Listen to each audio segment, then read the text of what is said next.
अगर एक दिन तुम अपनी क्लास में आराम से बैठे हो और अचानक एक खिलौना जिंदा होकर कहे, अब तुम सबको एक गेम खेलना होगा और जो हारेगा उसकी मौत। आज की कहानी दुनिया की सबसे खतरनाक सर्वाइवल फिल्मों में से एक है, जहां जीतने का मतलब सिर्फ जिंदा रहना और हारने का मतलब सीधी मौत है। कहानी की शुरुआत होती है एक हाई स्कूल से, जहां हम मिलते हैं शून्य ताकाहाता से। शून्य एक बिल्कुल साधारण लड़का है। उसकी जिंदगी में कोई रोमांच नहीं है। हर सुबह स्कूल, वही टीचर, वही किताबें और वही बोरिंग लाइफ। वह खिड़की से बाहर देखते हुए सोचता है, काश मेरी जिंदगी में कुछ अलग हो जाए। लेकिन उसे बिल्कुल भी अंदाजा नहीं था कि आज उसकी यही इच्छा उसके लिए सबसे बड़ा श्राप बनने वाली है। उसी समय क्लास में टीचर पढ़ा रहे होते हैं। सभी बच्चे अपनी अपनी बातों में लगे रहते हैं। कोई मोबाइल चला रहा है, कोई सो रहा है, तो कोई दोस्तों के साथ हंसी मजाक कर रहा है। तभी बिना किसी चेतावनी के पूरी बिल्डिंग जोर से हिलने लगती है। सबको लगता है कि शायद भूकंप आया है। बच्चे डरकर अपनी सीटों से उठ जाते हैं, लेकिन अगले ही पल टीचर का सिर धड़ाम से फट जाता है। पूरा क्लासरूम खून से भर जाता है। बच्चे इतनी भयानक मौत देखकर जोर जोर से चीखने लगते हैं, लेकिन उनका डर अभी खत्म भी नहीं हुआ था कि तभी टीचर की जगह टेबल पर एक लाल रंग की दारूमा गुड़िया आकर बैठ जाती है। उसके चेहरे पर एक डरावनी मुस्कान थी। वह अचानक बोलना शुरू करती है, चलो बच्चों, अब गेम खेलते हैं। पूरी क्लास एक दूसरे का चेहरा देखने लगती है। सबको लगता है कि कोई प्रैंक चल रहा है। एक लड़का गुस्से में दारूमा को उठाने की कोशिश करता है, लेकिन जैसे ही वह उसे छूता है, उसका सिर धमाके के साथ फट जाता है। पूरा कमरा फिर से खून से भर जाता है।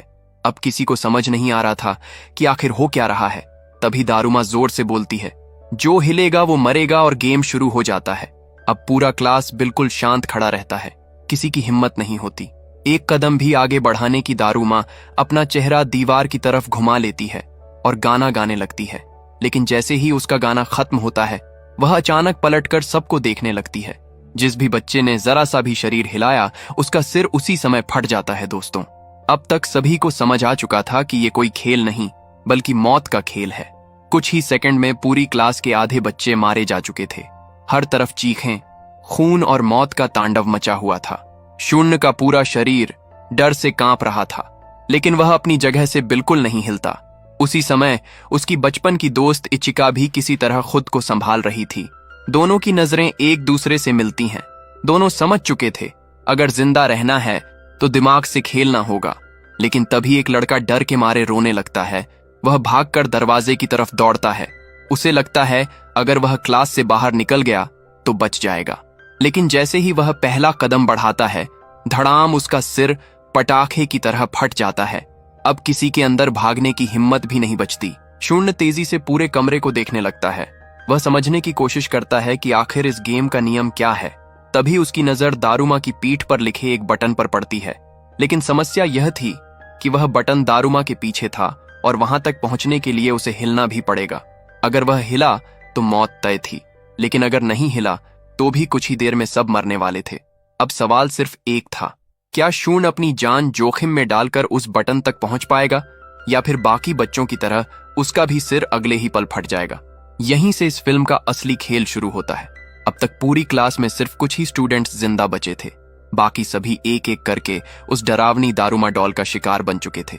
पूरे कमरे में सिर्फ खून, चीखें और मौत का सन्नाटा था। लेकिन शून्य अभी भी हार मानने वालों में से नहीं था। उसे पूरा यकीन था, इस गेम को जीतने का कोई ना कोई तरीका जरूर होगा। वह धीरे धीरे अपनी आंखों से पूरे कमरे को स्कैन करने लगता है। तभी उसकी नजर दारूमा की पीठ पर लगे एक छोटे से लाल बटन पर पड़ती है। शून्य के दिमाग में बिजली की तरह एक आइडिया आता है। वह समझ जाता है, अगर किसी तरह इस बटन को दबा दिया जाए तो शायद गेम खत्म हो सकता है। लेकिन सबसे बड़ी परेशानी यही थी, दारूमा तक पहुंचने के लिए उसे हिलना पड़ेगा, और जैसे ही वह हिलेगा उसका सिर भी बाकी लोगों की तरह फट जाएगा। अब उसके पास सिर्फ दो रास्ते थे, या तो वहीं खड़ा रहकर मौत का इंतजार करे, या फिर अपनी जान दांव पर लगाकर आखिरी कोशिश करे। इसी बीच एक लड़की डर के मारे अपना संतुलन खो बैठती है। उसका पैर हल्का सा हिल जाता है। अगले ही पल धड़ाम उसका सिर भी पटाखे की तरह फट जाता है। ये देखकर बाकी बचे स्टूडेंट्स की हिम्मत पूरी तरह टूट जाती है। कुछ लोग रोने लगते हैं, कुछ भगवान को याद करने लगते हैं, और कुछ अपनी आंखें बंद कर लेते हैं। लेकिन शून्य अभी भी सिर्फ उस लाल बटन को देख रहा था, बल्कि किस्मत का था। जो सही फैसला लेगा वही जिंदा बचेगा। यही मौका था। शून्य बिना एक सेकंड गंवाए धीरे धीरे आगे बढ़ने लगता है। उसकी धड़कन इतनी तेज थी मानो सीने से बाहर निकल आएगी। पूरी क्लास उसकी तरफ देख रही थी। हर किसी के मन में बस एक ही सवाल था, क्या शून्य बच पाएगा? जैसे ही वह आधे रास्ते तक पहुंचता है, दारूमा का गाना खत्म होने लगता है। अब उसके पास सिर्फ कुछ सेकंड बचे थे। वह तेजी से आगे छलांग लगाता है और ठीक उसी पल दारूमा पलट जाती है। पूरा कमरा एकदम शांत हो जाता है। दारूमा की आंखें सीधे शून्य पर टिक जाती हैं। शून्य बिल्कुल बिना हिले जमीन पर लेटा रहता है। कुछ सेकंड जो उसे घंटों जैसे महसूस हो रहे थे। फिर दारूमा दोबारा मुड़ जाती है। शून्य राहत की सांस लेता है। अब वह बिल्कुल दारूमा के पीछे पहुंच चुका था। बस एक बटन दबाना बाकी था। लेकिन तभी दारूमा अचानक हंसने लगती है। ऐसी हंसी जिससे पूरे कमरे में डर फैल जाता है। शून्य समझ जाता है अगर अब उसने देर की तो सब खत्म हो जाएगा।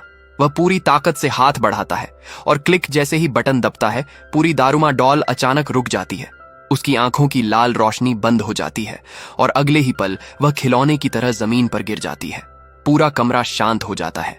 जिन स्टूडेंट्स की सांसें अटकी हुई थीं, वे पहली बार खुलकर सांस लेते हैं, क्योंकि असली खेल अभी शुरू हुआ था। अचानक पूरे स्कूल में एक तेज घंटी बजने लगती है। लाउडस्पीकर से एक आवाज आती है, पहला गेम समाप्त हुआ। बचे हुए खिलाड़ी अगले गेम के लिए तैयार रहें। ये सुनते ही सबके पैरों तले जमीन खिसक जाती है। मतलब ये सब यहीं खत्म नहीं होने वाला था। इसी दौरान स्कूल की दीवारें अपने आप खुलने लगती हैं। बाहर का पूरा मैदान दिखाई देता है।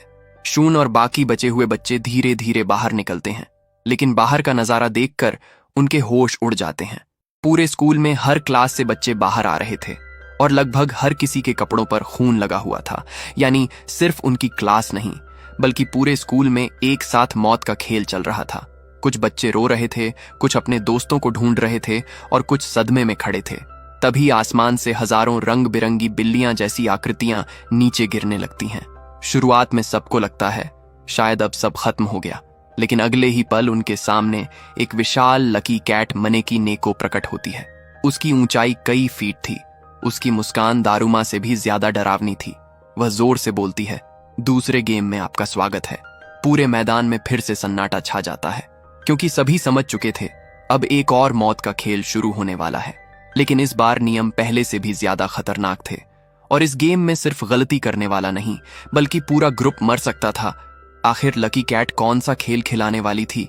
क्या शून्य एक बार फिर अपनी समझदारी से सबको बचा पाएगा, या इस बार मौत उससे भी तेज निकलेगी?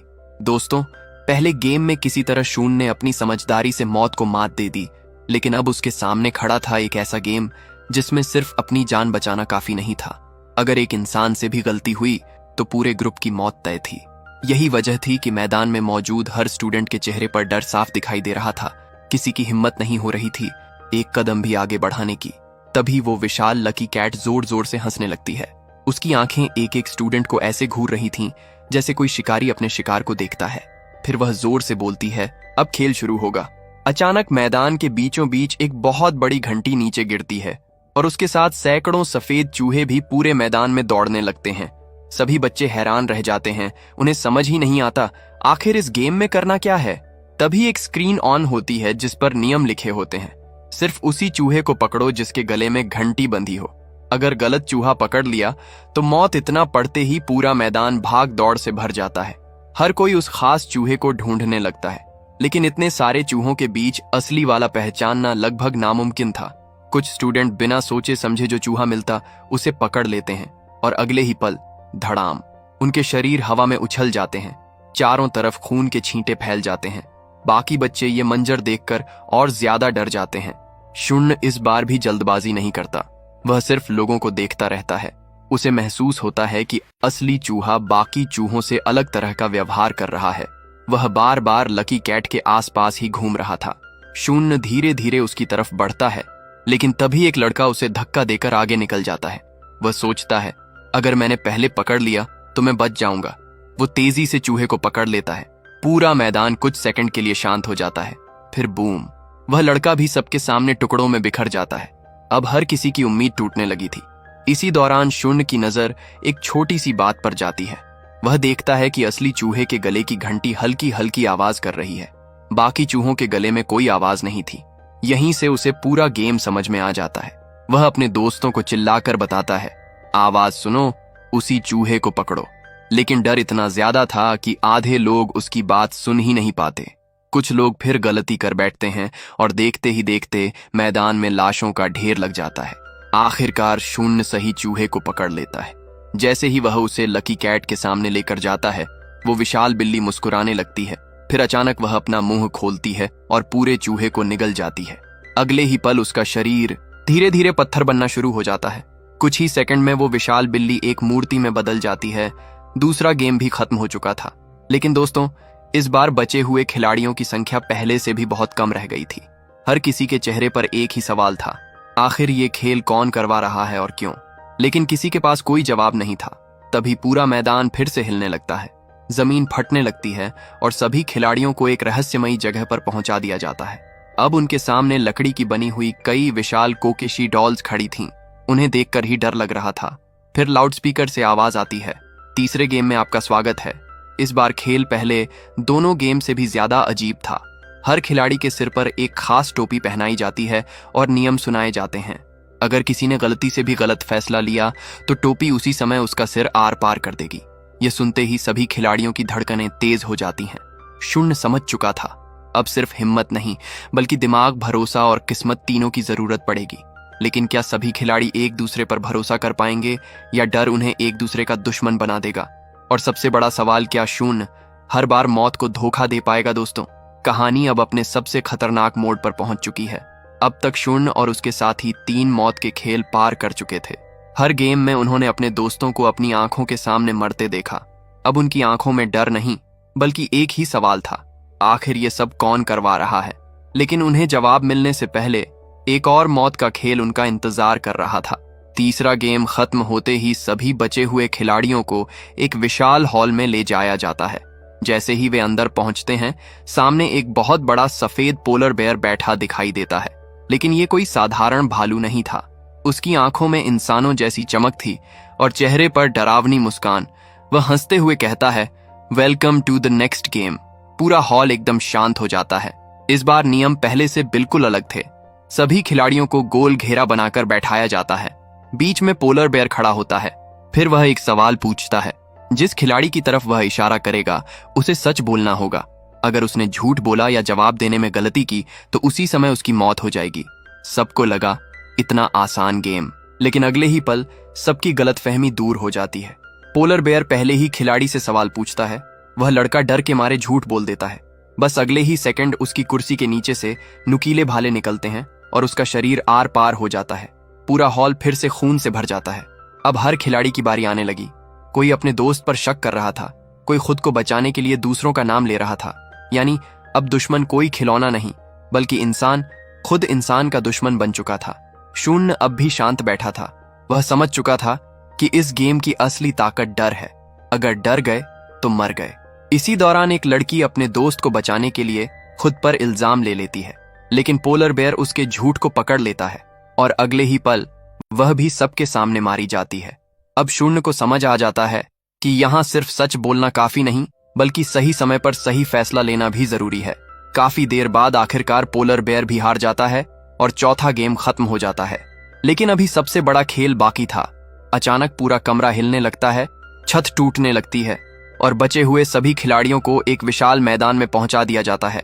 सामने आसमान जितना बड़ा एक इंसानी चेहरा दिखाई देता है। वह हंस रहा था, लेकिन उसकी हंसी सुनकर हर किसी के शरीर में सिहरन दौड़ जाती है। यही था अंतिम भगवान। वह खिलाड़ियों से कहता है, तुम सबने अच्छा खेला, लेकिन अब आखिरी फैसला होगा। अब सभी खिलाड़ियों को एक बहुत बड़ी लकड़ी की गुड़िया के सामने खड़ा कर दिया जाता है। यह आखिरी गेम ताकत का नहीं बल्कि किस्मत का था। जो सही फैसला लेगा वही जिंदा बचेगा, बाकी हमेशा के लिए खत्म। शून्य अपनी पूरी हिम्मत जुटाता है। उसे अपने सारे दोस्त याद आते हैं जो इन खेलों में मारे जा चुके थे। उसे एहसास होता है अगर वह भी हार गया तो उनकी सारी कुर्बानी बेकार हो जाएगी। आखिरकार शून्य आखिरी चुनौती भी पूरी कर लेता है। पूरा मैदान रोशनी से भर जाता है।